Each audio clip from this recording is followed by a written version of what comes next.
você, os atos do dia 8 de janeiro em Brasília marcaram da pior maneira possível a história do país, com desdobramentos ainda a serem conhecidos. Até porque não havíamos vivido na história recente aqui do Brasil uma tentativa real de golpe. Os mentores disso tudo ainda não foram descobertos, mas os arruaceiros, aqueles que vandalizaram as sedes dos três poderes, sim. Eles próprios, inclusive, se filmaram, fizeram lives e também postaram vídeos e fotos. E como o Estado brasileiro vai agir com essas pessoas? Há um consenso claro entre a fatia civilizada do país que todo o episódio é indefensável, mas há o chamado devido processo legal. Todos eles serão denunciados, responderão a processo e terão direito à defesa e, eventualmente, podem ser condenados. Hoje, aqui no Entrevista Coletiva, a gente recebe o presidente da Associação das Defensoras e dos Defensores Públicos de Minas Gerais, o Dr. Fernando Marteleto. Como vai? Bem-vindo, boa noite. Boa noite, Lucas, Murilo e Orion. Prazer estar com vocês aqui para debater esse tema tão atual e tão necessário. Verdade. O nosso comentarista de política, Orion Teixeira, também aqui conosco. Ei, Orion, boa noite. Boa noite, Lucas, Murilo, doutor Fernando, boa noite a todos. E o Murilo Rocha, o nosso diretor de jornalismo também. Ei, Murilo. Boa noite, Lucas. Boa noite, Orion. Agradecer ao doutor Fernando por aceitar o nosso convite.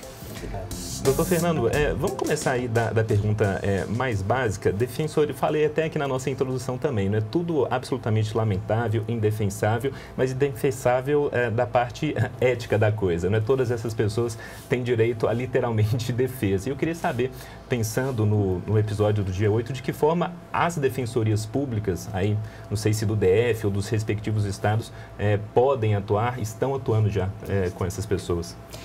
Lucas, primeiramente, o que nós precisamos deixar bastante claro para o público e para todos que estão acompanhando esses desdobramentos dos episódios do dia 8 de janeiro, é que, como nós estamos numa democracia e estamos defendendo a permanência do Estado democrático de direito, nós temos que também nos lembrar que, para que se puna aqueles que participaram daqueles atos, nós também devemos respeitar o chamado devido processo legal, respeitar as garantias fundamentais que são um direito conquistado por todos os cidadãos e cidadãs. E a Defensoria Pública é a instituição pública, né? É uma instituição de Estado que tem por missão constitucional garantir o respeito à dignidade da pessoa humana, a velar pelo Estado democrático de direito e, dentro disso, né, efetuar a defesa de todas as pessoas que estão às voltas com um processo criminal, e a Defensoria atua em muitas outras áreas, não só nessa, mas nesse episódio especificamente é o que tem demandado, mas conferindo esse estado de direito e de legalidade para que se possa responsabilizar a todos que praticaram atos em desacordo com a lei, que praticaram crimes, sim, mas que sejam punidos e responsabilizados na exata medida de suas responsabilidades. Em tese, o que a gente pode falar? O que essas pessoas podem responder a princípio? No grosso, né? Porque que as imagens, tanto das câmeras de segurança dentro dos prédios que foram vandalizados, quanto as próprias imagens dos veículos de comunicação que fizeram a cobertura em tempo real, mostraram, né? Nós temos aí um rol de crimes, em tese, praticados, sim, por aquelas pessoas que estavam ali naquele local, né? Que vai desde o crime de dano ao patrimônio público, né?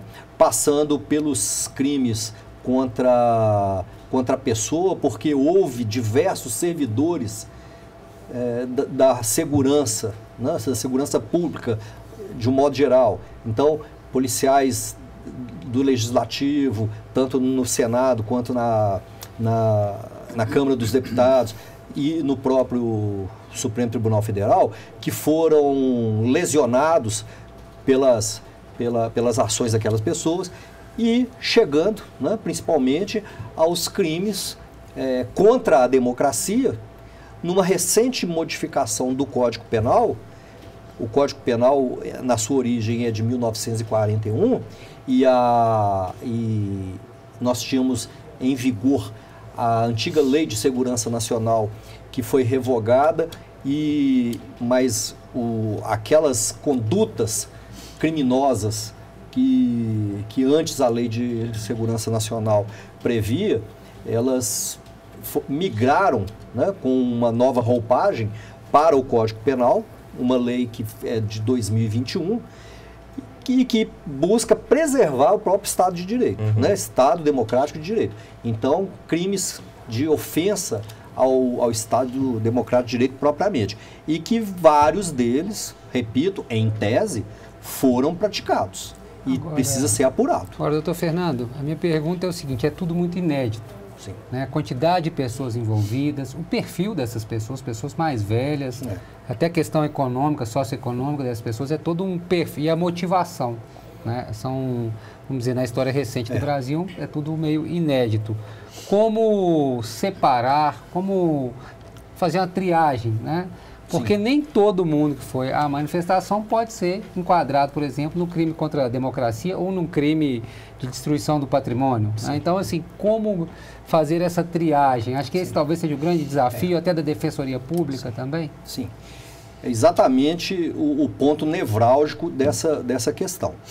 Porque no primeiro momento em que houve a detenção daquelas pessoas, né, que foram privadas ali da liberdade, em torno de 1.400 pessoas, de acordo com o que foi divulgado, né, pela grande mídia, era necessário que se fizesse uma individualização de condutas para se responsabilizar aqueles, né, que praticaram determinados atos.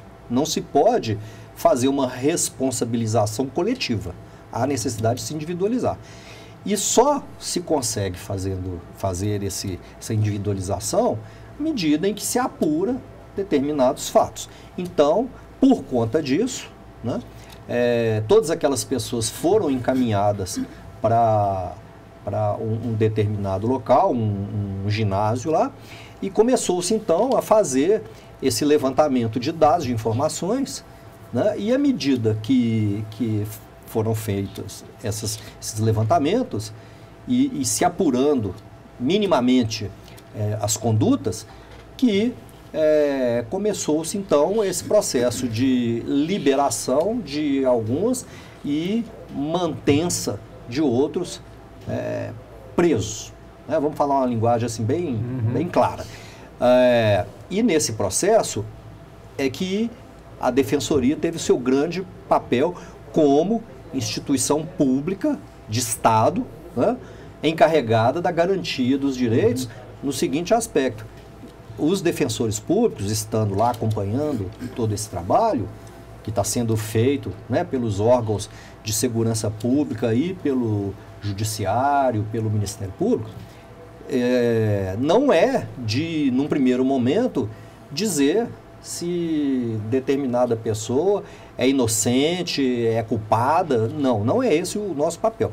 O nosso papel ali é exatamente de fiscalizar e auxiliar, né, e assistir aquelas pessoas que estão detidas para que as leis que regulamentam todo o processo penal, né, o processo penal como devido processo, sejam respeitados. Então, se a lei prevê que deva-se fazer uma audiência de custódia, que seja feita audiência de custódia. Se o processo diz que tem que fazer a identificação, né, civil ou criminal para quem não tem um documento de identidade, vamos fazer. E daí acompanhar os desdobramentos, né? Aqueles casos em que a Defensoria identifica que existem pessoas ali que estão numa situação de vulnerabilidade maior, né? Pessoas idosas, crianças, pessoas que fazem uso de medicação contínua, né? E estão ali privados desses bens mínimos da vida. O defensor vai adotar essas medidas, peticionar e dizer, olha, essa pessoa aqui, ela não tem condições físicas e nem de saúde de permanecer aqui nesse ambiente. Ela precisa ser liberada, ela precisa ser colocada em liberdade ou outras formas de controle que não seja a simples privação da liberdade. Doutor Fernando, qual o momento que a Defensoria entra nessa atuação? Ela precisa ser acionada por alguém, ela tem iniciativa própria, porque é um caso que envolve questões de ordem política, ideológica. Alguém pode sentir, não, eu quero uma defesa ou uma assistência diferente. Sim. Porque pode não concordar com o meu pensamento e a minha conduta. Então, essa atuação, ela é feita indistintamente, independentemente de viés político, ideológico, né? Ou condição social. Ou condição social. Por quê? Porque naquele momento ali, a pessoa que está privada da sua liberdade, do seu direito de ir e vir, ela está numa situação de vulnerabilidade fática que, embora ela possa ter dinheiro para custear a sua defesa, se ela não tiver meios para poder acionar os familiares, para contratar um advogado, porque está sem celular, por exemplo, não teve direito a dar um telefonema, a Defensoria vai fazer esse trabalho. Agora, é claro que todos aqueles e aquelas que, desde o início, né, tiveram condições de contratar defesa particular, constituíram advogados para acompanhar o seu caso, essas pessoas seguirão, né, assistidas pelos profissionais da advocacia. E para aqueles que não têm esses meios ou estão nessa situação fática de vulnerabilidade, eles vão ser assistidos pela Defensoria. Muito mutatis mutandis, muito mal comparando, é como funciona os juizados de grande evento nos shows e nos jogos de futebol, em que há a instalação dos juizados de evento e em caso de qualquer situação, né, que gere ali uma questão de tumulto e tal, e a pessoa seja encaminhada para o juizado, né, às vezes pode ser a pessoa mais rica da cidade, mas ali naquele momento ali, ela não tiver como acionar os meios para a sua defesa, ela vai ter a garantia constitucional de um defensor público, profissional qualificado, né, que prestou um concurso público muito difícil para estar ali naquela posição, formando o tripé da justiça com o magistrado e com o promotor de justiça, e assim garantir, que é uma garantia fundamental, a assistência jurídica integral e gratuita. Agora, doutor Fernando, tem uma opinião sua o seguinte, foram, né, cerca de 1.300 pessoas detidas, agora parece que temos algo em torno de 340 pessoas ainda detidas, presas, mas assim, como eu disse, até pela característica dessas pessoas, a maioria sem antecedentes criminais, pela situação do sistema carcerário brasileiro, que, né, a gente noticia sempre aí superlotação e tal, e até há um discurso, né, contra essa cultura da prisão por parte de uma ala mais progressista, vamos dizer, da sociedade. O senhor acredita, agora, em razão da gravidade desses crimes, né, atentados contra a democracia, o senhor acredita efetivamente, aí eu queria uma opinião do senhor mesmo, que essas pessoas vão ficar presas mesmo ou a prisão mesmo vai ser para um número muito restrito de pessoas? Outras vão ser medidas alternativas, ou tornozeleira eletrônica, enfim. Murilo, eu vou te responder pela minha experiência de quase 20 anos de defensoria, a maior parte desse tempo atuando na esfera, na seara criminal, né? A prisão como meio de privação de liberdade para resposta a qualquer ato de natureza delituosa que a pessoa possa praticar, ela só deve ser aplicada em última circunstância, quando nenhuma outra medida possa ser efetiva no sentido de preservar a ordem pública, de preservar o bom andamento do processo, ou de preservar até mesmo os demais atores ali da justiça, né? Às vezes a vítima, a testemunha e tal. Então, eu acredito que depois de feita esse apanhado, essa triagem, né? Apuradas basicamente as principais condutas, vão ser então implementadas pela própria justiça, independentemente de ser o ministro Alexandre de Moraes, em quem está sendo concentrada toda a competência para decidir num primeiro momento, ou se ele utilizar do trabalho dos juízes federais como longa-manos da sua atuação, esse juízo de valor vai ser feito pelos magistrados e nós vamos ter uma redução drástica dessas prisões, justamente deixando segregados somente aquelas pessoas que tenha sido demonstrado um elevado grau de participação e de responsabilidade nos atos antidemocráticos que possam colocar em risco não só a própria democracia, mas como o andamento do processo, né? Ou porque vai fugir ou não. Eu quero continuar falando sobre isso, mas agora a entrevista coletiva está indo para a sua pausa e volta já já.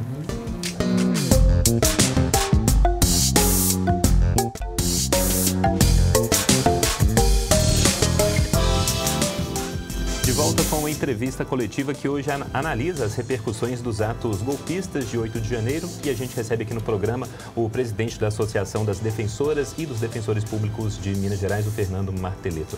Doutor Fernando, no fim do primeiro bloco, respondendo a Murilo, o senhor falava sobre a real possibilidade de as pessoas continuarem presas, né, diante de tudo que a gente acompanhou, mas talvez pensando nos mentores, porque houve mentores por trás disso, né? Chegando-se a essas pessoas, tudo leva a crer, chegando-se a essas pessoas, a esse grupo, pela experiência do senhor, que tenderia, por exemplo, por ter atentado contra a democracia, ficar recluso, talvez, e não, eventualmente, quem foi lá realmente quebrar vidro, vidraça, o patrimônio público. Veja bem, então vamos fazer uma distinção. Sim. Independentemente desses mentores, né, que participaram de forma indireta, mas ativamente, e concorreram para os acontecimentos, se porventura, entre as pessoas detidas, presas lá em Brasília, foi identificado quem também tenha participado dessa organização desses atos golpistas, o magistrado vai fazer essa avaliação se a colocação da pessoa em liberdade vai trazer riscos à ordem pública, né? Ou ao andamento do processo, ou se essa pessoa vai de alguma forma coagir outras pessoas envolvidas no caso. Então, essa avaliação vai fazer para que se decida por mantê-las presos de forma provisória, porque a prisão preventiva é uma prisão provisória, né? Sempre lembrando, senhores, que no Brasil vige o princípio da presunção de inocência. Até que a pessoa seja processada, apurados os fatos, as condutas e julgada por um juiz de direito ou um juiz federal, presume-se que a pessoa é inocente. E é para isso que o Código de Processo Penal prevê, em situações excepcionais, que haja uma prisão de natureza cautelar, de natureza provisória, que é o caso, por exemplo, da prisão preventiva, como também é o caso da prisão temporária. Às vezes o juiz pode determinar uma prisão por um determinado período, né, de 10 dias, 15 dias, para que se apure melhor determinados fatos, né, e uma vez apurado, Ele falou, não tem mais necessidade de manter essa pessoa presa, porque agora o processo pode continuar e ela vai responder ao processo. Se lá na frente ela vier a ser condenada, ela vai ser apenada de acordo com o que a lei determinar. Então, toda essa análise de manter ou não presa, neste momento, é uma análise preliminar. Agora, doutor Fernando, a sociedade brasileira é muito desigual como um todo, né? Economicamente, culturalmente, enfim, no sistema prisional, judiciário, é muito desigual também, não é diferente essa realidade. Mas a gente vê muito um discurso, inclusive, dessas pessoas detidas, mas eu pago imposto, mas eu sou empresário, reclamando inclusive das condições, né, do ginásio onde estavam detidos, agora da prisão, eu não tenho acesso ao Wi-Fi, uma coisa meio desconectada da realidade, mas também querendo um certo privilégio, parece, sim, até na hora de ser detido. Queria que o senhor analisasse essa situação. Então, Murilo, eu vou te responder dizendo, né, que para a lei, e especialmente para o direito penal, não existe essa história de bom ladrão nem mau ladrão.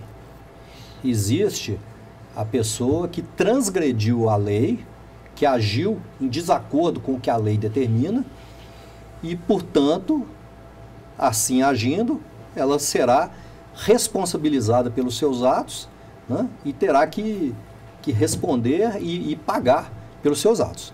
Então, mas independente... a justiça sim, costuma tratar melhor quem tem mais dinheiro nessa hora, não? Mas isso aí é uma questão assim, que né, cresceu no inconsciente coletivo em razão muito desse processo discriminatório e seletivo diante desse fosso social enorme que existe no Brasil e na própria sociedade brasileira.